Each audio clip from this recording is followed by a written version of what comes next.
Tea కొప్పెరపాడులో పల్లెనిద్ర చేయడం జరిగింది. వచ్చినటువంటి అర్జీల మేరకు కంప్లైంట్స్ కొన్ని వచ్చినాయి. ఫిజికల్గా వెరిఫై చేయడం జరిగింది. డ్రైన్ ఇష్యూస్ వచ్చినాయి అండ్ ఆల్సో డ్రింకింగ్ వాటర్ సంబంధించినటువంటి ఇష్యూస్ వచ్చినాయి. కొన్ని రోడ్స్ రిక్వెస్ట్ పెట్టారు.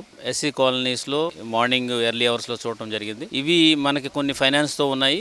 దానికి అప్రూవల్ తీసుకొచ్చిన తర్వాత అవన్నీ కూడా చేపట్టడం జరుగుతుంది. అయితే నాన్ ఫైనాన్షియల్ ఉన్నాయో అవన్నీ కూడా ఇమీడియట్గా చేస్తాము. ఈ రోజు ఇక్కడ వాటర్ ఇష్యూ వచ్చిందని చెప్పేసి అని అన్నారు. ఈ జల్ జీవన్ మిషన్లో వర్క్ జరుగుతుంది. కానీ వీళ్ళు ఏమంటారంటే జరిగింది ఎంతవరకు అయితే ట్యాప్స్ ఉన్నాయో అంతవరకు అయినా ముందు మాకు వాటర్ అనేది ఇవ్వమంటున్నారు. కాబట్టి దానికోసం కూడా మనం ఇన్స్ట్రక్షన్స్ ఇవ్వడం జరిగింది. సో రేపు ఎస్సీ ఆర్డబ్ల్యూఎస్ ఎంపీడీఓ గారు అదేవిధంగా ఇంకా ఇంజనీరింగ్ స్టాఫ్ అందరూ కూడా ఒకసారి దాన్ని విజిట్ చేయడం జరుగుతుంది. విజిట్ చేసి ఆ సమస్యకి పరిష్కారం చూపిస్తారు. ఈ డ్రైన్కి సంబంధించి అక్కడ బోన్ ఆఫ్ కంటెన్షన్ కింద చాలా రోజులు బట్టి ఉంది.